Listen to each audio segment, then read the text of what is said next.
மலையக மக்கள் மலையகத்தில் நான் கிட்டத்தட்ட 5 வருடங்கள் வைத்தியராக 7 வருடங்களும் ஒரு பாடசாலை டீச்சராக 5 வருடம் ஹட்டனில் நோவூட்டில் டிகோயாவில் 5 வருடங்கள் நான் படிப்பித்திருக்கிறேன். அந்த விதத்தில் அங்கே அந்த வாழ்கிற மக்களுடைய வாழ்க்கை தரம் அவர்களுடைய நிலைமை தொடர்பாக நன்றாக எனக்கு தெரியும். அதில் எங்களுடைய சமான்மலி குணசேகர் அவர்களுக்கு ஒரு முக்கியமான விடயம் என்று நான் சொல்கிறேன் என்றால், இந்த கேமரா பூட்டுற அளவுக்கு அந்த குழந்தைகள் பாதிக்கப்பட்டிருந்தவர்கள் தயவுசெய்து கணக்கில் எடுக்கும். அது மட்டுமல்ல, வடக்கு மாகாணத்தில் போரால பாதிக்கப்பட்ட இந்த விடயங்கள் நீங்கள் சொல்லியிருக்கிறது லயங்களுக்கும் அதே நேரத்தில் குடியிருப்புகளுக்கு மட்டும்தான் சொல்லியிருக்கிறீங்க. ஆனால் வடக்கு மாகாணத்தில் போரால பாதிக்கப்பட்ட அம்மா அப்பா இல்லாத குழந்தைகள் எண்ணுக்கணக்காக இருக்கிறார்கள். வடக்கு மாகாணத்தில் இதுவரைக்கும் இருக்கிற குழந்தைகள் பராமரிக்கின்ற நிலையங்கள் தொடர்பான ஒரு கருத்து கணிப்பு கூட அரசாங்கம் இன்று வரைக்கும் எடுக்கலை. நாங்கள் 12 வயசு பிள்ளை உணவு ஒவ்வாமைக்கு அட்மிட் பண்ணப்பட்டு அங்கே அட்ரினலின் டைல்யூட் பண்ணாமல் அட்ரினலின் அடித்து அந்த குழந்தை இறந்து போயிருக்கிறது. எங்களுடைய சுகாதார அமைச்சர் இன்ற வரைக்கும் அது தொடர்பான இந்த விசாரணையும் செய்யலை. பராமரிப்பு நிலையம் கட்டுறதில் ஜேவிபி அரசாங்கம் இந்த விடயத்தை கொண்டு வதை நான் ஆமோதிக்கிறேன். ஏனென்றால் எங்கள்ட வடக்கு மாநிலத்தில் கூட உங்களோட இளங்குமரன் என்ற ஒரு குழந்தை ஒன்று இருக்கிறார். அந்த குழந்தைக்கு சில இடங்களில் என்னத்தை கதைப்பது என்னத்தை கதைக்காது என்று கூட தெரியாது. ஆகவே இந்த குழந்தைகள் பராமரிப்பு நிலையம் மிக முக்கியமானது. முக்கியமாக என்பிபி அரசாங்கத்துக்கு இது முக்கியமாக. ஏனென்றால் இளங்குமரன் போன்ற குழந்தை பிள்ளைகள் எங்களோட ரஜீவன் போன்ற வயது போன குழந்தை பிள்ளைகள் பராமரிக்கப்படலாம்.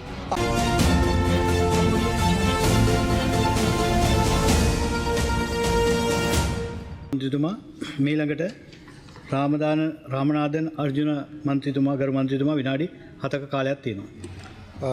மிகவும் நன்றி சபாநாயகர் கதிரையில் இருக்கின்ற பாராளுமன்ற உறுப்பினர்களே. இன்றைய தினம் எங்களுடைய கௌரவ சமன்மலி குணசிங்க அவர்களால் கொண்டு வரப்பட்ட இந்த பிரேரணையை எதிர்க்கட்சி ஆளுங்கட்சி என்ற கருத்துக்களில் இருந்து நான் மிகவும் ஆழமாக ஆமோதிக்கிறேன். அதுக்குரிய காரணம் என்னவென்றால், மலையகத்தில் நான் கிட்டத்தட்ட 5 வருடங்கள் வைத்தியராக 7 வருடங்களும் ஒரு பாடசாலை டீச்சராக 5 வருடம் ஹட்டனில் நோவூட்டில் டிகோயாவில் 5 வருடங்கள் நான் படிப்பித்திருக்கிறேன். அந்த விதத்தில் அங்கே அந்த வாழ்கிற மக்களுடைய வாழ்க்கை தரம் அவர்களுடைய நிலைமை தொடர்பாக நன்றாக எனக்கு தெரியும். அதில் எங்களுடைய சமான்மலி குணசேகர் அவர்களுக்கு ஒரு முக்கியமான விடயம் என்று நான் சொல்கிறேன். என்றால், இந்த மலையக மக்களில் இருக்கிற குழந்தைகள் 2 விதமான பிரச்சனைகள் எதிர்நோக்கிறார்கள். ஒன்று மந்த போசனை, 2வது இந்த அவர்களுடைய கல்வி தொடர்பான பிரச்சனை, 3வது இந்த பாதுகாப்பு பிரச்சனை. இந்த 2022ஆம் ஆண்டு மலைய மக்கள் பொறுப்பேற்பதாக 12 வயதுக்கு உட்பட்ட குழந்தைகள் யாழ்ப்பாணத்தில் தெல்லிப்பளையில் கொண்டு ஒரு ஆசிரமத்தில் வைக்கப்பட்டிருந்தது. அந்த ஆசிரமத்தில் வைக்கப்பட்டிருந்த இடத்துல அவர்களுடைய பாத்ரூமுக்கு, அவர்களுடைய குளிக்கும் அறைக்கு கேமரா செட் பண்ணப்பட்டிருந்தது. அது தொடர்பாக ஒரு வழக்கு தொடரப்பட்டு அதில் நான் நினைக்கிறேன் எங்களுடைய குமாரவடிவேல் குருபரன் போன்ற இனத்துக்கு ஒவ்வாத சில லோயஸுடைய வேலை காரணமாக அந்த வழக்கு நீர்த்து போக செய்யப்பட்டது. இதன் ஆழம் எப்படி என்றால், ஒரு குழந்தை பிள்ளைகளுடைய பாத்ரூமுக்கு டொய்லெட்டுக்கு கேமரா பூட்டுற அளவுக்கு அந்த குழந்தைகள் பாதிக்கப்பட்டிருந்தவர்கள் தயவுசெய்து கணக்கில் எடுக்கும். அது மட்டுமல்ல, வடக்கு மாகாணத்தில் போரால பாதிக்கப்பட்ட இந்த விடயங்கள் நீங்கள் சொல்லியிருக்கிறது லயங்களுக்கும் அதே நேரத்தில் குடியிருப்புகளுக்கு மட்டும்தான் சொல்லியிருக்கிறீங்க. ஆனால் வடக்கு மாகாணத்தில் போரால பாதிக்கப்பட்ட அம்மா அப்பா இல்லாத குழந்தைகள் எண்ணுக்கணக்காக இருக்கிறார்கள். வடக்கு மாகாணத்தில் இதுவரைக்கும் இருக்கிற குழந்தைகள் பராமரிக்கின்ற நிலையங்கள் தொடர்பான ஒரு கருத்து கணிப்பு கூட அரசாங்கம் இன்று வரைக்கும் எடுக்கலை.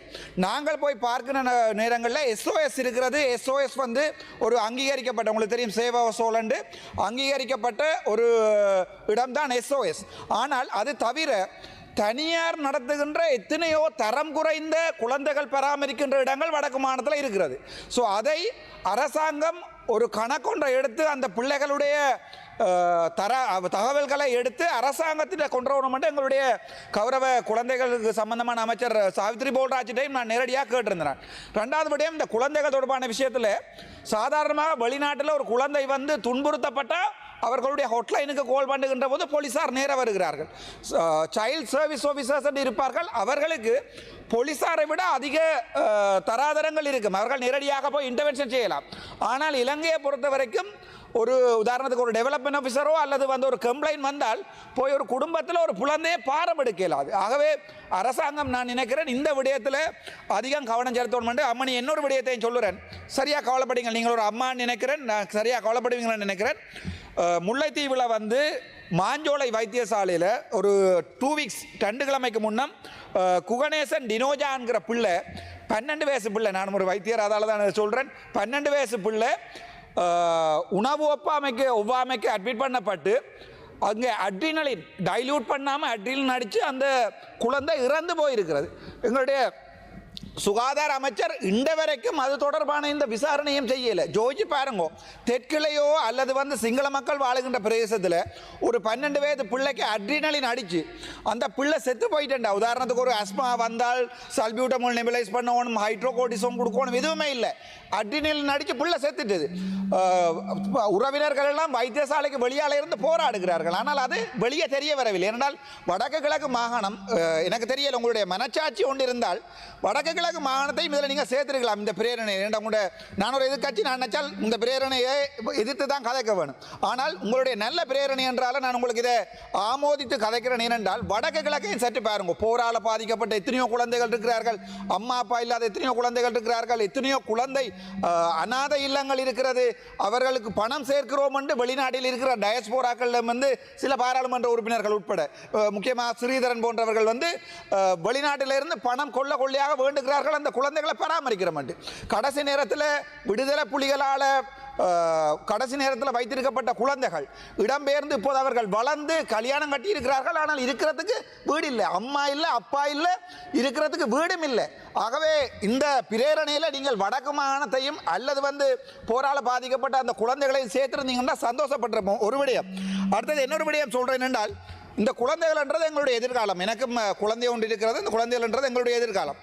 அவர்களுடைய படிப்பு விஷயத்தில் வந்து நாங்கள் தலகிறத நாங்களோட எதிர்த்து தான் கதைக்க வேண்டும். என்றால் 6ஆம் ஆண்டு பிள்ளைகளுடைய பாட புத்தகத்தில் நாங்கள் சேர்க்கப்படும் இந்த பாராளுமன்றத்துக்கு முதலாக இந்த சமலிங்க சம்பந்தமான விடயத்தை கொண்டு வந்தது நான்.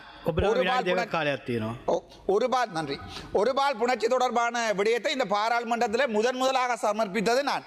ஆகவே அதன் பிறகு அப்போது யாருமே நம்பவில்லை, அப்போ விடயம் இருக்கின்றதை நம்பவில்லை.